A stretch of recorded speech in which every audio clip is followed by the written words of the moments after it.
Locating Solomon's Temple Part 3. I thought that finding the water channels ending with a pool right next to the temple was probably the final thing to confirm this southern location for me. But to my delight, there was even more surprises to come. When Herod the Great came into power over the Jews, he desired to build a new temple. The porch of Herod's temple would be 100 cubits wide, much wider than the old temple. This required some adjustments to be made in the width of the original platform created by Solomon. It must also be widened. The platform included the temple courts, women's court, and the portico on the east called Solomon's Porch. This platform was called the way or street leading to the Holy of Holies. There was a hell or kel, a walkway on the south and north side of the old temple platform. In the Mishnah it says that Herod set the foundation stone for the new temple a little more to the north and a little more to the west of the original temple. In doing this, he actually caused the northern section of the temple compound to become smaller. The Mishnah says that the southern section of the temple compound had the most open space, then the women's court, followed by the northern section, which had the least amount of open space. The only way for the northern section to be made smaller is if the inner platform was increased in width towards the north by Herod, and a new kel built on the north side. If my location for the temple is correct, then there should be evidence in the ruins on Warren's map to confirm it. Warren shows the northeast corner of the Triple Gate Halls, which would have been the northeast corner of the old platform. I marked out the size of Solomon's platform in red dashed lines. This would have been the original platform built by Solomon. On this platform, he built his porch on the east. He had claimed the land as far as it could go, and could go no further, because of the valleys on the east and west. Notice that the western hall ends with what looks like a nipple. When I laid my diagram over the top of the map, I could see that the nipple fit perfectly into the opening in Herod's northern inner gate. His gate goes beyond the red dashed line of Solomon's platform.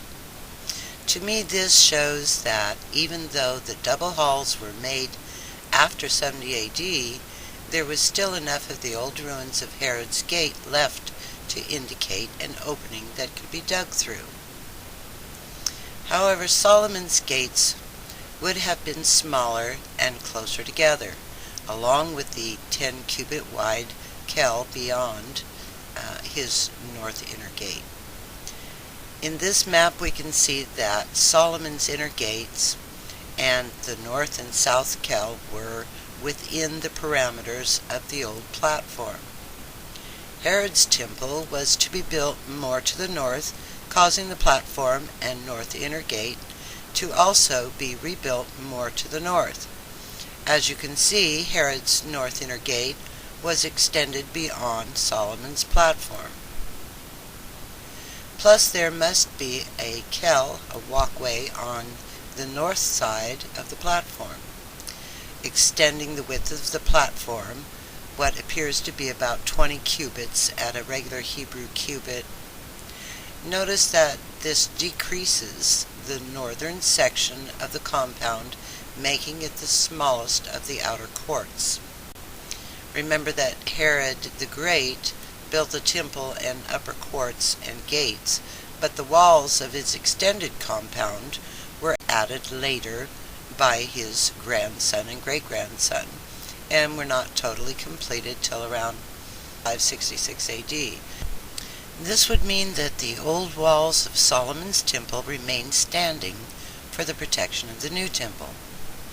So when it is said that the northern section was decreased in size by Herod, they were speaking about the compound within Solomon's old walls, not Herod's extended compound. Can I also show this through the ruins? I think so. Notice the eastern passage of double halls. The one that extends further north ends as if going through a gate opening and then circles out. So where was the gate that they dug through? It would have been the ruins of Solomon's old north gate. But this gets even more interesting for me. It reveals how Herod handled the problem of the temple being built more to the north than the old one was, and yet leaving the east gate of Solomon remaining in the same place. How then could one see through the east gate and also through the inner gate and into the temple itself? The angle would be wrong. Easily remedied. Just make the inner gate a double gate with a double wide opening, which Herod did. In this diagram, you can see by the red dashed line that Solomon's gate now sits directly across from the southern half of the double gate. With the double wide opening in this gate, one would still be able to see into the temple and view the curtain of the Holy of Holies with no problem. Now let's look at the Ophel excavations beyond the south wall. The Ophel Mound excavations began in 1968, soon after Israel got control of Jerusalem. At that time, these ruins lay beneath tons of earth, as we can see by this photo taken in 1923. A later side view of the same area reveals the ruins that were completely below ground. The wall cutting through these ruins, cutting the Ophel Mound in half, is the Muslim city wall, built in the 15th century. It meets up with the building erected by the Crusaders in the 12th century. The Crusaders' building was built on the huge steps that led up to Double Gate. These steps reveal a lot about the Ophel Mound. They were originally cut into bedrock, which protruded out of the earth. This is evidence of a gigantic rock mounding out of the ground at the top of this hill. I believe this rock to be the base of the threshing floor that King David bought and built his altar to God. Josephus tells us that Fort Antonio was built on the highest hill, which overlooked the temple, and the temple overlooked the city. If Fort Antonio was built on the highest hill and overlooked the temple, then the temple was on a lower hill, or mound, on the same eastern ridge of Jerusalem. The lower mound is called the Ophel, and the temple was built upon the Ophel.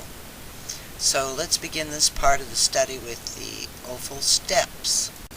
The Ophel steps were 215 feet wide, paved with smoothly trimmed stones, and its foundation steps are cut into the bedrock. There appears to be 14 deep steps and 16 shallow steps. The shallow steps are for stepping up to the next level. The large steps are where one would stop and pray before ascending to the next step. And it is the same as it was for the steps in the women's court that lead up to the eastern inner gate.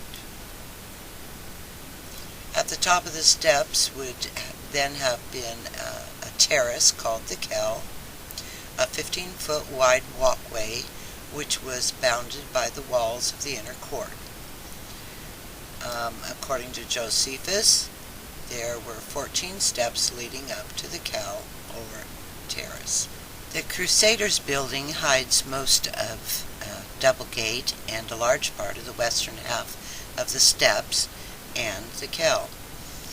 I found even more proof in the ruins that the southern half of Solomon's temple complex and Herod's extended courts lay beyond the south wall. Herod's wall foundations would most likely be thicker than Solomon's older wall. The thinner wall ends and the thicker begins at the same place where Herod's extended walls would have begun.